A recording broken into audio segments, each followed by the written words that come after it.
नमस्कार, news for nation देख रहे हैं आप। आपके साथ मैं हूं रचा शर्मा। बिहार में कोरोना संक्रमण की रफ्तार पर काबू पाने के लिए एक बार फिर से बिहार को लॉक कर दिया गया है।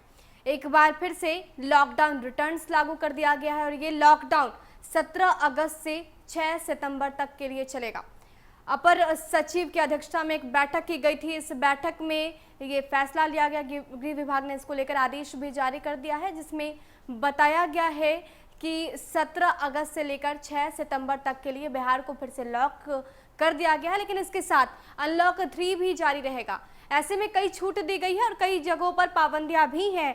खासकर लोगों के अंदर कंफ्यूजन इस बात को लेकर है कि क्या बस सेवा चालू रहेगी। ऐसे में आपको बताते हैं कि बस चलेगी या नहीं, या फिर ऑटो का परिचालन होगा या नहीं। सबसे पहले समझिए कि किन चीजों पर बंदिशें लगाई गई है। बिहार के सभी जिला मुख्यालयों से लेकर शहर कस्बों में 6 सितंबर तक बंदिशें जारी रहेगी। सभी सरकारी और प्राइवेट ऑफिस में सिर्फ 50% स्टाफ ही आ सकेंगे। जरूरी सेवाओं वाले ऑफिस को इस बंदिश से मुक्त रखा गया है, जैसे बिजली, पानी, स्वास्थ्य, पुलिस जैसे महकमे में ये नियम लागू नहीं होगा। बिहार में कोई भी शॉपिंग मॉल नहीं खुलेगा। रेस्टोरेंट खोलने की मंजूरी होगी, लेकिन सिर्फ टेक अवे या फिर होम डिलीवरी की सुविधा होगी। रेस्टोरेंट में बैठकर खाने की व्यवस्था नहीं होगी। दुकान और मार्केट खोलने के लिए कई तरह के नियमों का पालन करना होगा। सुरक्षा को देखते हुए संबंधित जिले के डीएम आदेश निर्गत करेंगे और उसी आधार पर दुकानें खुलेंगी। जरूरी सामानों को ले जाने वाले वाहनों पर रोक नहीं होगी। राज्य के भीतर ट्रांसपोर्ट के सारे माध्यमों पर फिलहाल रोक लगी रहेगी। हालांकि हवाई जहाज और ट्रेनों पर रोक नहीं लगाई जा रही है, यानी कि बस सेवा, पब्लिक ट्रांसपोर्ट सेवा शुरू नहीं होगी। बिहार के अंदर टैक्सी और ऑटो रिक्शा पर रोक नहीं होगी, लेकिन बाहर से आवाजाही नहीं हो पाएगी। सभी धार्मिक स्थल, स्कूल, कॉलेज, कोचिंग संस्थान नहीं खुलेंगे।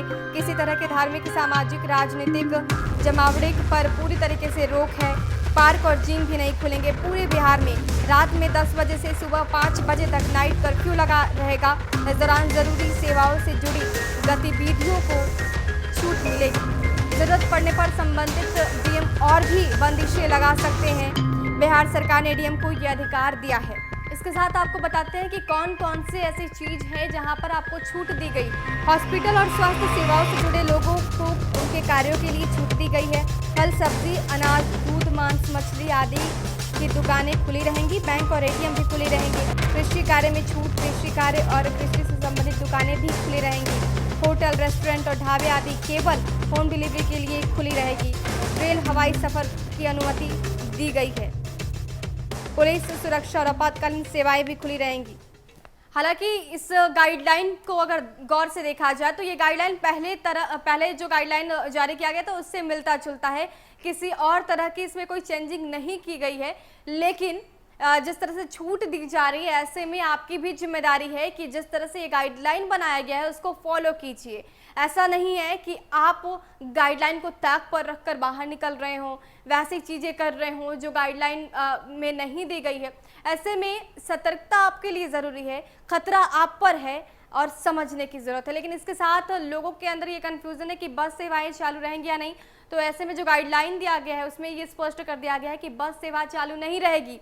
हालांकि ऑटो और रिक्शा की छूट दी गई है। ऑटो रिक्शा भी तभी चलेंगे जब एक जिले में चल रहे हो। बाहर से अगर कोई ऑटो रिक्शा आता है उसकी अनुमति भी नहीं है। फिलहाल के लिए हमारे साथ बने रहिए, देखते रहिए न्यूज़ फॉर नेशन। नमस्कार।